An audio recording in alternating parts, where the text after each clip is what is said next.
bonsoir. Voici les titres de ce journal. Le mouvement lycéen se multiplie dans de nombreuses villes françaises. Interpellé, le ministre Claude Allègre rappelle les mesures prises en faveur des lycées. Notre invité, Philippe Mérieux, qui organisa le questionnaire rempli par plusieurs millions d'élèves au début de cette année. Rapport de la Cour des comptes sur la sécurité sociale. Un suivi plus rigoureux de la pratique des professions de santé est nécessaire. Les magistrats critiquent les facturations élevées de prothèses dentaires. Le dirigeant serbe Slobodan Milosevic a 4 jours pour se plier aux exigences de la communauté internationale et retirer ses troupes au Kosovo. Cinéma, le metteur en scène anglais Ken Loach propose My Name is Joe, portrait d'un chômeur écossais demain sur les écrans. Ça ne faiblit pas côté lycéen. Dans plusieurs dizaines de villes françaises, et toujours par centaines ou par milliers, les élèves des établissements du secondaire ont défilé dans les rues pour protester globalement contre le manque d'enseignants et les sureffectifs dans les classes. Nous essaierons d'analyser les raisons de cette grogne lycéenne et les conditions matérielles nécessaires à un retour au calme. Mais il faut ce soir distinguer parmi les très nombreuses manifestations l'une d'entre elles. Alors nous avons choisi Bordeaux, où des jeunes venus de toute la région se sont rassemblés dans le centre de la ville sans incident. Reportage Éric Perrin et Philippe Dumeil. Première leçon, celle de calcul. 8 000 hier, plus de 16 000 aujourd'hui. Les lycéens de Bordeaux et de la région ont réussi leur démonstration. Nous sommes mobilisés CQFD. Deuxième leçon, celle de l'organisation. Du service d'ordre plus ou moins efficace à la gestion d'un parcours pas toujours clairement défini. Les leaders du mouvement apprennent sur le tas. Troisième leçon enfin, la gestion du conflit dans le temps. Demain matin, normalement, reprise des cours. Jeudi, il y a mon ordre national. On va se réunir, savoir si la ville de Bordeaux y participe.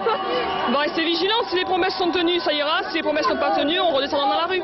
À l'impatience des lycéens répond la rapidité d'action du rectorat. 40 proviseurs de lycées d'enseignement général et technique se sont rassemblés cet après-midi pour aborder concrètement au cas par cas les questions d'effectifs. Nous avons abordé le problème de l'aide à un certain nombre de structures pédagogiques, notamment en classe terminale, les classes qui se retrouvent à 40 élèves. Nous allons nous efforcer de faire un certain nombre de dédoublements. Calcul, organisation, gestion du conflit dans le temps, grévistes et ministres ont finalement les mêmes problèmes. Reste à comparer les solutions. On a appris qu'il y a eu un très grave accident à Saint-Mexan-l'École, dans les Deux-Sèvres, lors d'une manifestation de jeunes lycéens. Un camion semi-remorque s'est arrêté en voyant le cortège des jeunes.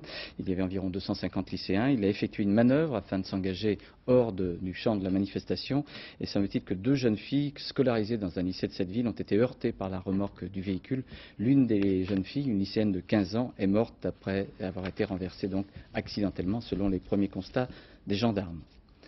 Dans la liste des régions où les lycéens se sont fait entendre, il y a le Gers, l'Aveyron, Rennes, Saint-Brieuc, Brest, Marseille, en Lorraine, dans le Nord, dans les Pyrénées-Atlantiques, à Grenoble, en Midi-Pyrénées, à Lyon, et puis la liste n'est évidemment pas close, en ajoutant Paris. À Toulouse, plusieurs milliers d'élèves défilaient dès 9 h ce matin jusqu'à la place du Capitole. Ils réclamaient eux aussi une augmentation du personnel d'encadrement et proclamaient un parallèle entre mai 68 et octobre 98. Cet ensemble de réactions lycéennes, depuis quelques jours, donne une impression de spontanéité et d'action non coordonnée sur tout le territoire français, ressentant sans doute le besoin d'être plus efficace dès lors qu'il s'agit d'obtenir des rendez-vous au ministère. Une coordination lycéenne a été créée représentant 30 établissements de Paris et de la région parisienne. Explication Nathalie Moisan et Philippe Deslandes. Celle-là, elle est encore plus importante, c'est la manifestation, surtout Paris où on attend beaucoup de monde. Une manifestation chasse l'autre. Au siège de la Fédération indépendante démocratique et lycéenne cet après-midi, le défilé de jeudi se prépare déjà. Le téléphone n'arrête pas de sonner. Né du mouvement de 87, le principal syndicat lycéen se défend de vouloir récupérer celui de 98, l'occasion pourtant d'étendre son influence. On pousse les lycéens à organiser des assemblées générales, à saisir des représentants. Et d'une certaine manière, c'est vrai, on en profite pour parler aussi de la Fidèle. En fait, la coordination lycéenne, c'est une coordination gaucho-trotsko-anarcho-syndicaliste. Donc c'est pas très marrant en fait. Mais c'est même pas des lycéens quoi. À Paris, c'était des gars qui avaient 30 ans. Dénoncée par la Fidèle, cette coordination est née hier soir dans une assemblée à l'université de Jussieu. Ce qu'il faut, c'est rendre le mouvement complètement homogène et lancer un départ de manif qui sera appelé par aucun syndicat, aucun parti, mais simplement des lycéens. Dans la salle pourtant, beaucoup de membres des jeunesses communistes. Il se trouve qu'aujourd'hui les lycéens sont dans la rue et qui pensent que maintenant ils peuvent faire de la récupération et qu'ils peuvent récupérer le mouvement pour eux quoi. Donc moi je suis contre et je décide justement de quitter parce que c'est inadmissible, les lycéens ils sont pas là. Récupérés ou pas, une seule certitude, ceux qui possédaient un mégaphone hier étaient proches des jeunesses communistes. Comme ce jeune homme tentant de calmer les lycéens après les heurts avec la police. La manifestation va partir boulevard Raspail. Est-ce que tout le monde peut se rassembler? Dans le cortège, la plupart des lycéens n'appartenaient à aucune organisation, pas même parfois ceux qui portaient des autocollants. Pourquoi est-ce que vous avez l'autocollant de la Fidèle? Celui-là c'est des élèves qui nous l'ont distribué. Non, ils nous l'ont distribué, ils ont dit qu'on devait le porter, on ne sait pas pourquoi, donc on l'a mis. Non, franchement on ne sait pas. Au ministère, les délégations se sont succédées hier après-midi et c'est bien là une des difficultés des pouvoirs publics, n'avoir pas d'interlocuteur représentatif pour négocier. Outre les demandes d'augmentation d'effectifs enseignants, parmi les revendications des lycéens figurent souvent des constats de mauvaises conditions matérielles de travail. Alors il faut rappeler que ce n'est pas l'État qui est en charge de l'entretien des bâtiments, mais les régions, et que la part du budget régional pour tout ce qui est du domaine scolaire est très importante un peu partout dans toutes les régions françaises. Voyez le reportage en Alsace, pour l'exemple, de Jérôme Soulard, Yann Fronty et Sylvain Gauthier. Une manifestation de plus. 3000 lycéens en grève cet après-midi à Strasbourg qui demandent également des moyens pour étudier dans une région pourtant riche qui se défend bien d'avoir négligé l'éducation et encore moins les lycées, principal poste budgétaire depuis 10 ans du Conseil régional. La région Alsace compte une centaine de lycées. Elle a construit 18 lycées nouveaux. Elle a rénové une vingtaine d'internats. Elle a rénové une vingtaine de demi-pensions. Elle a rénové une vingtaine de centres de documentation et d'information. Résultat, cette année, sur les 1,7 milliard de francs dépensés par la région, on a donné 494 millions pour les seuls lycées, soit plus de 25% du budget total de l'institution. Un programme très lourd est en marche, et ça depuis 8 ou 10 ans. Alors le retard à rattraper était très grand, mais toutes les régions, je pense pouvoir le dire, sont aujourd'hui sur la bonne voie dans ce domaine. Encore une fois, les efforts faits sont 3 à 4 fois supérieurs à ce qui se faisait auparavant. Des régions plus généreuses avec les lycéens que ne l'était l'État avant la décentralisation. L'Alsace dépense ainsi 6 900 francs par an et par élève, contre 6 316 francs moyenne nationale, très honorable. Peut-être encore insuffisant car dans ce lycée dernier cri ouvert en septembre à Strasbourg, certains élèves ont souhaité faire grève cet après-midi pour demander plus de moyens. Certains élèves ne se rendent pas compte, j'ai l'impression qu'ils tombent un peu dans cette espèce de facilité qui consiste à dire tout et tout de suite. Et ils ne veulent pas donner du temps au temps. On nous a promis du matériel, un gymnase, du matériel informatique et puis on est entassés comme dans des salles, quoi. Puis on trouve ça inadmissible, alors on va manifester. On a des moyens, d'accord, mais on n'en a pas suffisamment. Et pour ceux qui n'ont pas presque rien, je pense qu'il fallait qu'on y aille. La solidarité entre lycéens qui grossit chaque jour un peu plus les cortèges des manifestants sur l'ensemble du territoire. Et cet après-midi, à l'Assemblée nationale, le ministre Claude Allègre a rappelé qu'en 10 ans, le budget de l'éducation était passé de 198 à 345 milliards et que le problème de la répartition des enseignants ne serait réglé qu'avec la déconcentration. Philippe Mérieux, bonsoir. Vous êtes professeur à l'université, à Lyon 2, vous avez même un CAP d'instituteur, je crois bien. Vous avez fait ça, vous avez organisé le questionnaire des élèves. Est-ce que vous êtes surpris parce qu'au fond, votre questionnaire disait surtout qu'il ressentait un mal-être et qu'il revendiquait des droits. Est-ce que vous êtes surpris par la nature de ces manifestations ? Pas tellement surpris. Il me semble qu'entre ce que disait la consultation nationale et ce qu'on voit aujourd'hui, il y a une grande convergence. En particulier, les élèves demandent, on l'a vu, plus de profs, plus d'enseignants. Or, c'est ce qu'ils demandaient dans la consultation. Pas seulement plus de profs en termes quantitatifs, mais plus de présence d'adultes dans le lycée, plus d'accompagnement dans leur travail personnel, plus de suivi individualisé, une plus grande aide pour mieux réussir au lycée et mieux réussir au-delà du lycée avec l'inquiétude économique que nous connaissons bien et la crise que nous traversons. Est-ce que vous pensez qu'au fond, ayant organisé ce questionnaire, ayant obtenu ces réponses, ayant dit que vous alliez écouter les élèves, est-ce qu'au fond, ils n'ont pas eu ce sentiment d'être un peu trompés parce que ce n'était pas fait dès la rentrée là ? Oui, moi je comprends très bien l'impatience des lycéens. En plus, la durée de vie d'un lycéen au lycée, c'est de 3 ans, 4 ans. Un système comme le système scolaire français, c'est quelque chose qui se transforme sur la durée. Je crois qu'il faut, sans démagogie, faire un peu d'instruction civique aux lycéens. Il faut leur dire en particulier que les décisions sont prises par les politiques, que les politiques doivent arbitrer, qu'il y a des dépenses qui doivent être faites, que le ministre de l'Éducation nationale n'est pas seul, qu'il est confronté à son collègue de l'agriculture, des transports, qu'il y a un Premier ministre, qu'il y a des députés, qu'il faut que s'ils ont la majorité des régions, s'ils ont la majorité qui participent à ces élections des députés, et qu'il y a un temps nécessaire pour mettre en place des évolutions du système éducatif. La pire des choses, je crois, par rapport à ce que nous voyons aujourd'hui, serait que les lycéens exigent en quelque sorte qu'on leur donne tout de suite une enveloppe, et puis qu'ensuite le mouvement retombe et qu'il n'y ait pas de transformation véritable du lycée. Parce qu'alors on remettrait cela dans 2 ans, dans 3 ans, dans 4 ans. Je crois qu'il est important de les entendre et de les écouter, mais il est important aussi d'engager avec eux, je crois le ministre va le faire dès demain en réunissant le Conseil national de la vie lycéenne, d'engager avec eux une réflexion de fond sur l'évolution pédagogique du lycée. Que faire pour que dans ce lycée, ils se sentent accompagnés, qu'ils y réussissent mieux, parce que quand on y réussit mieux, on est plus motivé pour y aller aussi. Mais on voit se développer des manifestations un petit peu partout. On a l'impression que ce n'est pas très coordonné. Vous-même, est-ce que vous pensiez, à l'issue de ce questionnaire, qu'un jour ou l'autre, effectivement, ça allait remonter, ça allait revenir? Oui, il nous a semblé l'an dernier déjà qu'il y avait un mouvement sporadique qui existait. Vraisemblablement, la consultation lycéenne a constitué un moyen de canaliser ce mouvement.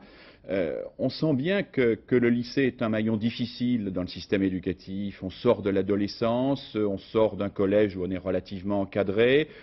On arrive dans une situation où il faut faire beaucoup de choix. La vie active se profile, mais on n'est pas encore assez adulte pour cela représenter. J'ai entendu un lycéen dire nous revendiquons car nous voulons réussir nos études. Je crois qu'ils veulent réussir leurs études. Je crois que les lycéens veulent travailler. C'est assez étonnant qu'ils se mettent en grève pour travailler. Mais je crois que vraiment les lycéens veulent travailler. Nous, ce qu'ils nous ont dit dans la consultation et qui est important, c'est des meilleures conditions de travail. Alors, quantitativement, je crois qu'il y a des choses à étudier. Il y a des effectifs pléthoriques. Il y a un certain nombre de professeurs manquants parce que c'est vrai que la manière dont ils sont nommés n'est pas toujours satisfaisante. Mais qualitativement aussi, des centres de documentation ouverts plus longtemps et pas seulement pendant les cours, des salles informatiques ouvertes plus longtemps et les emplois jeunes vont permettre de faire cela. Et puis des professeurs qui ont des moyens, pas seulement dans les récréations, pas seulement dans les interclasses, pour nous donner le petit conseil qui va nous aider à faire notre disserte. Qu'on n'ait pas besoin d'aller trouver papa, maman ou le frère et sœur pour dire est-ce que c'est bien ma disserte, mais qu'on puisse trouver dans l'école un recours.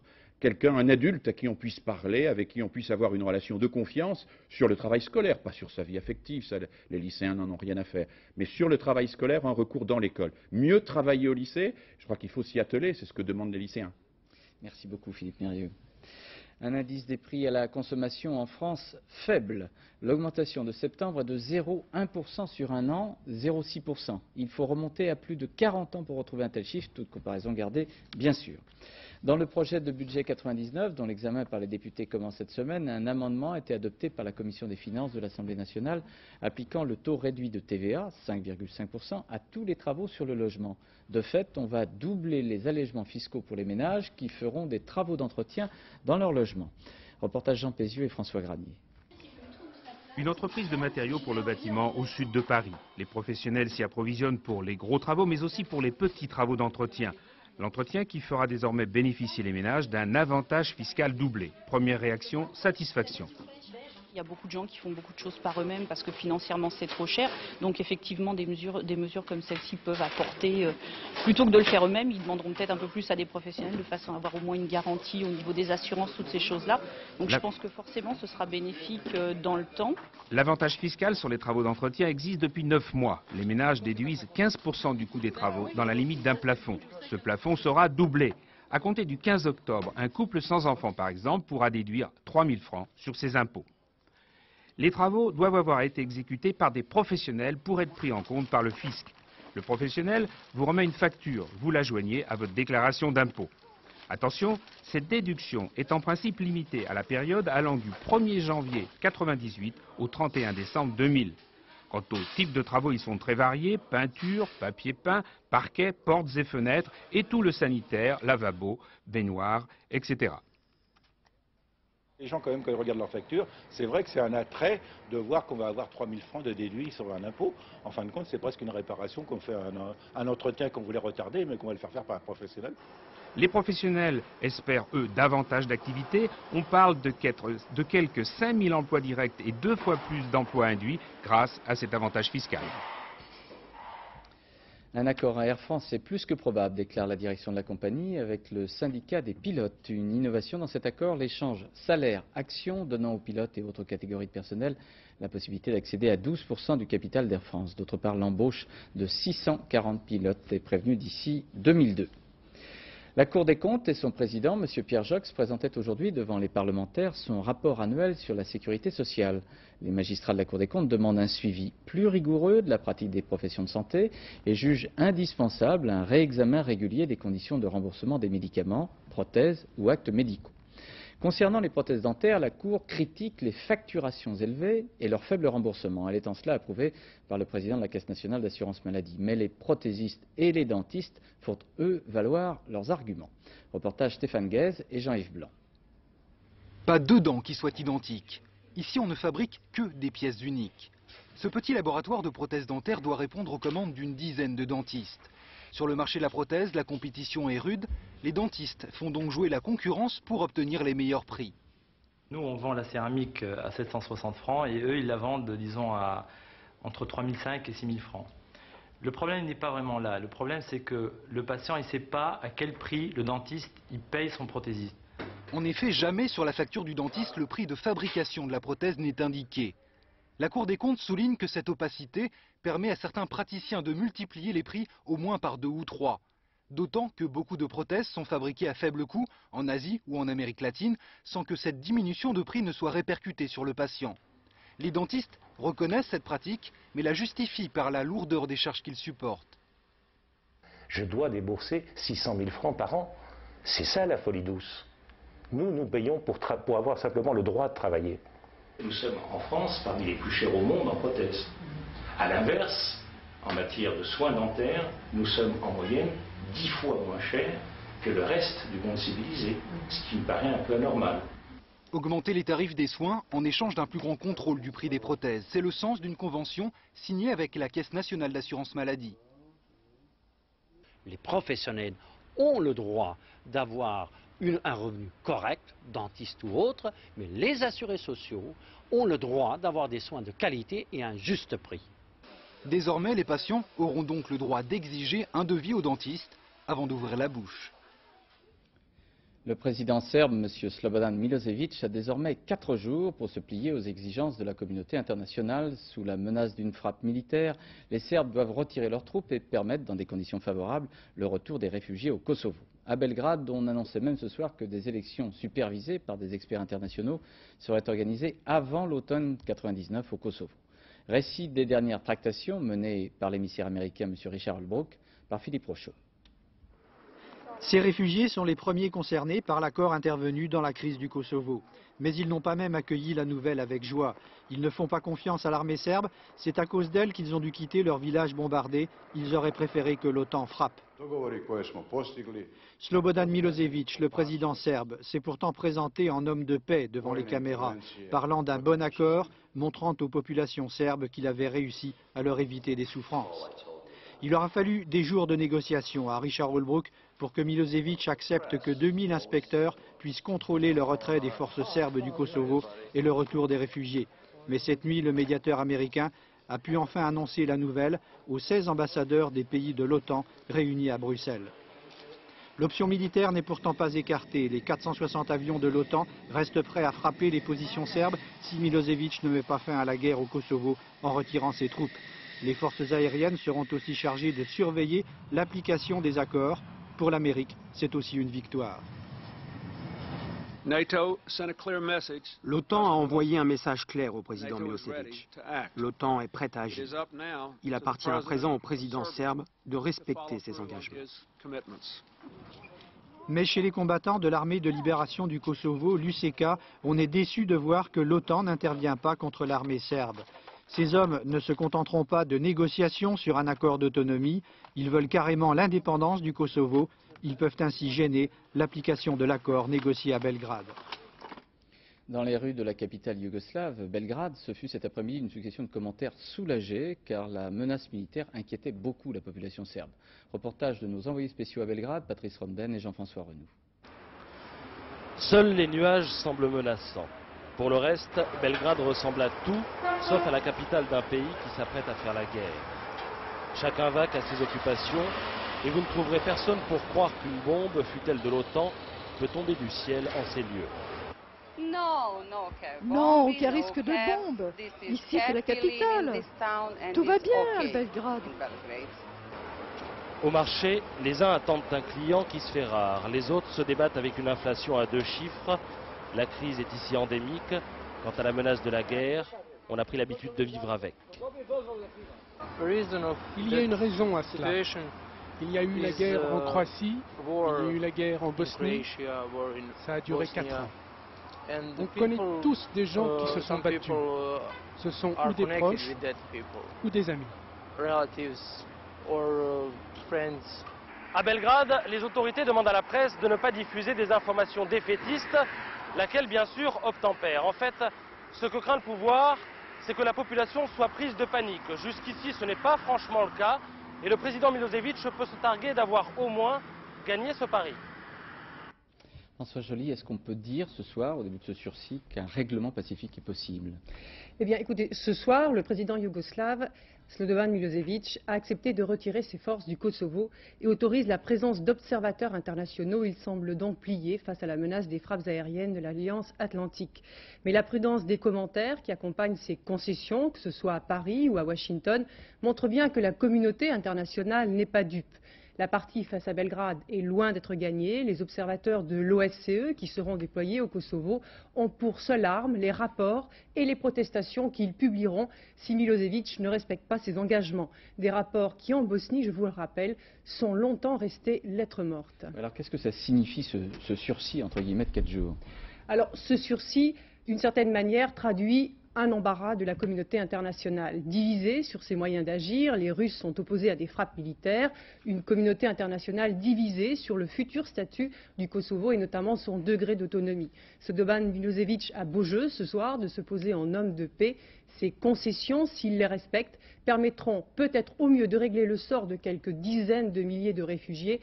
Parmi eux, 50 000 errent dans les montagnes du Kosovo et l'hiver les rattrape. Les images de ces populations en souffrance pourraient devenir insoutenables pour la communauté internationale.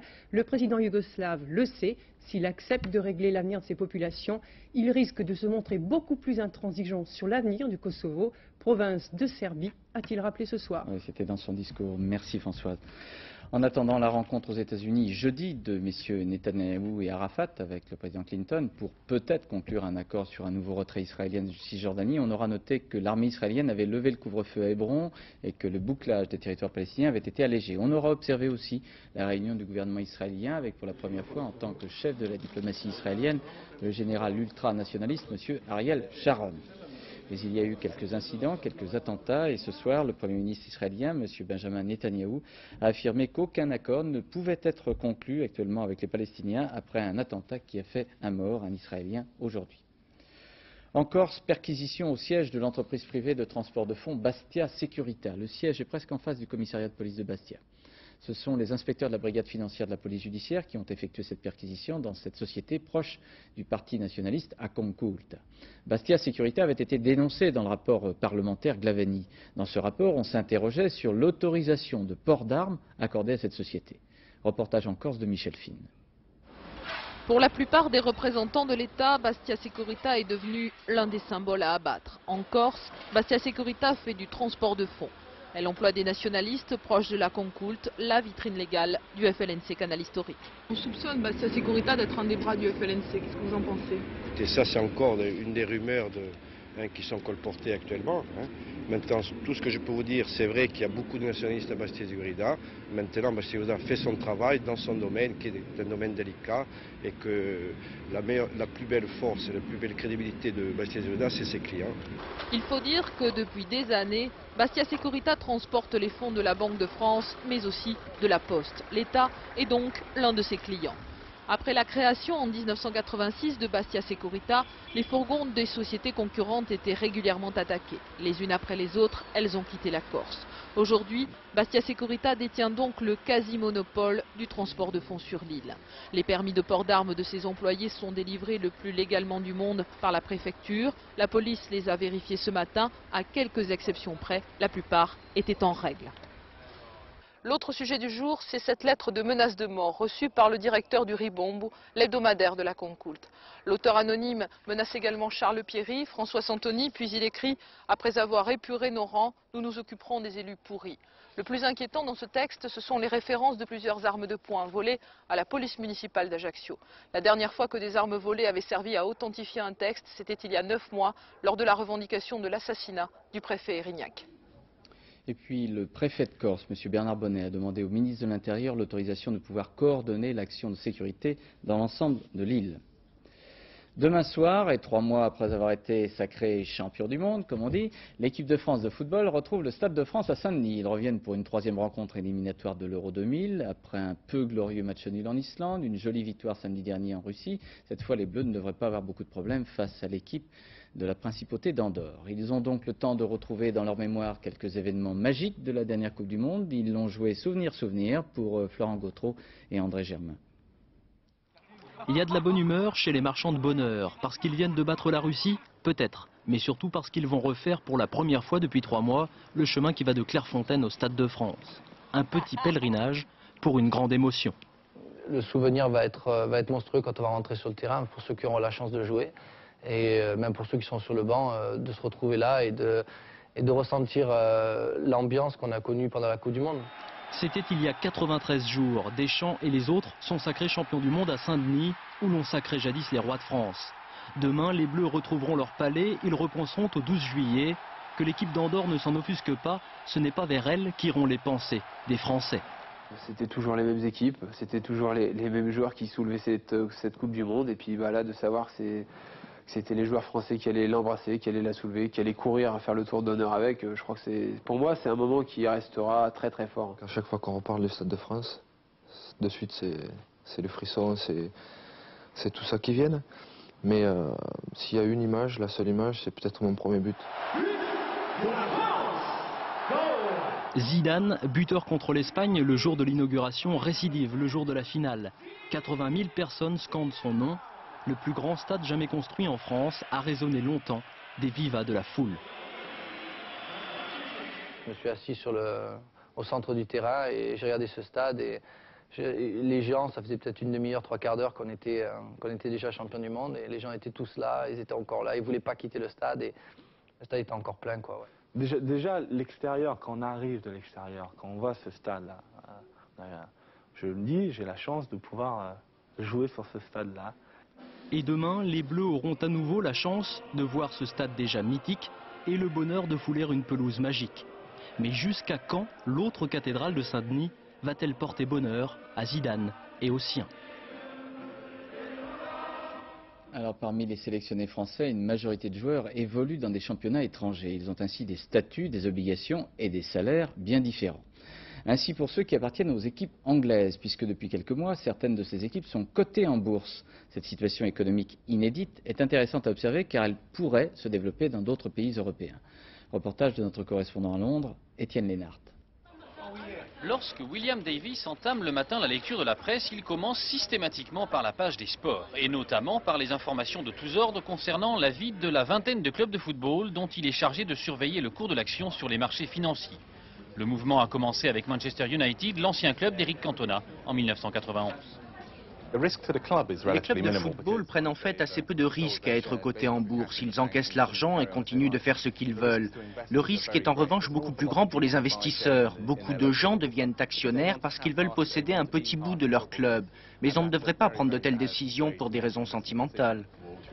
L'exemple de Manchester United a frappé les esprits, prenant appui sur ses dizaines de milliers de fidèles supporters et sur des résultats sportifs brillants. Le club s'est développé de façon spectaculaire, engrangeant les bénéfices et faisant progresser l'action de 800% en 6 ans. Mais n'est pas Manchester qui veut. Il y a eu un engouement, en partie dû aussi à l'intérêt des fans eux-mêmes qui ont investi dans les clubs. Et après 97, le marché s'est rendu compte que ce type d'investissement était risqué. Et donc depuis 97, la chute des cours a été notable. D'autant plus risqué qu'il peut y avoir des imprévus. Lorsque Cantona annonce il y a 2 ans qu'il quitte Manchester United sur le champ, le titre perd 4%. Le départ du Hollandais Gullit du club de Chelsea fait en quelques instants plonger l'action de plus de 7%. Et puis si l'introduction en bourse apporte de l'argent frais et permet d'embaucher, elle exige des résultats rapides avec le risque pour les techniciens du sport de devoir rappeler aux financiers que sur le terrain, ils n'ont pas leur mot à dire. Tant que cela est respecté, notre travail est faisable, avec tous les aléas qu'il y a. C'est-à-dire, on sait très bien qu'on est mieux payé, que les gens attendent des résultats plus vite et qu'on sera naturellement sur la sellette beaucoup plus vite. Mais ça, on est prêt à l'accepter à condition que pendant le temps qu'on est à l'intérieur du club, on puisse travailler librement. À l'image d'une entreprise classique, le club de foot qui vole de victoire en victoire fidélise ses supporters qui viendront grossir les recettes et encourager l'action. Mais gare aux déconvenus, sur la vingtaine de clubs actuellement cotés en bourse, 2 seulement ont vu le cours de l'action progresser depuis leur introduction sur les marchés de la City de Londres. C'est un cinéaste anglais qui a déjà largement fait ses preuves, Ken Loach. On se souvient de London Freedom, de Rolling Stones ou de Carla Song. C'est donc Ken Loach, à partir de demain, qui proposera sur les écrans français un nouveau film intitulé My Name is Joe, mon nom est Joe. Le récit plutôt comique d'un chômeur écossais, l'occasion de nous rendre entre Glasgow et Édimbourg pour humer l'air du temps, c'est-à-dire celui d'une région fortement touchée par la crise économique. Reportage Aubry Edler et Philippe Montoisy. On est fiers ici de vous dire que les châteaux d'Édimbourg sont à moins d'1 heure de route.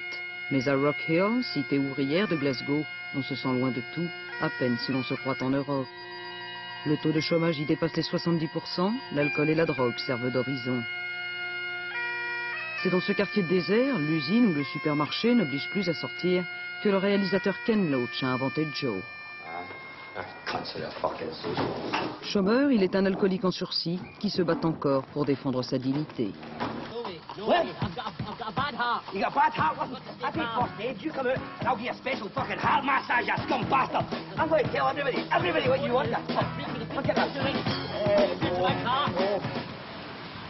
Joe, c'est Peter Mullan, un Écossais fougueux, un acteur engagé, et c'est avec simplicité qu'il a reçu le prix d'interprétation masculine à Cannes. Ce prix n'a changé qu'une seule chose, et c'est incroyable. Pour le même boulot, je gagne maintenant beaucoup plus d'argent. Mais vous sentez-vous toujours une responsabilité envers les gens d'ici? Votre devoir absolu d'artiste, spécialement quand vous jouez un rôle d'ouvrier, c'est de donner à votre personnage la dignité, l'émotion et l'intelligence. Comme Joe, Peter Mullan se dépense sans compter, remplaçant par la solidarité des hommes le mépris des gouvernements. Mais, et c'est le talent de Ken Loach, l'histoire de Joe est emplie de tendresse et d'humour. Alors? What's that? The rules of the game state, a home team. All right, okay, right, we'll get shots off. Right, look, just get a shots off. Okay, we'll get shots off. I've been France Beckenbauer for years, by the way. Quand le gouvernement anglais nous parle du succès économique de Thatcher et maintenant de Blair, on sait bien que ça ne concerne que 5% de la population. Pour les autres 95%, c'est une autre histoire. Vous êtes en colère? Oui, tout ça me met en colère. Il suffit de passer 1 heure ici pour être en colère. Avec finesse, Peter Mullan parvient à nous rapprocher de Joe. Grâce à lui, on sait désormais que l'élégante Édimbourg est à moins d'1 heure de route d'un quartier que l'on connaît, le quartier de Rock Hill. Le Joe de Ken Loach, c'est donc demain sur tous les écrans en France. L'actualité de la mode, c'est en ce moment les propositions des couturiers pour la saison de l'été de l'année prochaine. Nous avons suivi les défilés en compagnie d'un journaliste américain, André-Léon Talley, qui travaille pour le magazine Vogue. Ce confrère est peu commun, vous allez le voir, et il consomme la mode comme du bon vin. Reportage Sophie Mézel, Bernard Connor. André-Léon Talley a débarqué au Ritz avec son allure de dandy et des malles regorgeant de ses plus beaux trésors. Vous allez porter tous ces vêtements en 15 jours à Paris? Non! Il faut avoir le choix. Il restera à Paris le temps des collections de mode. Sur la centaine de défilés programmés, lui en a sélectionné près de 30, ce qui compte pour raconter la saison.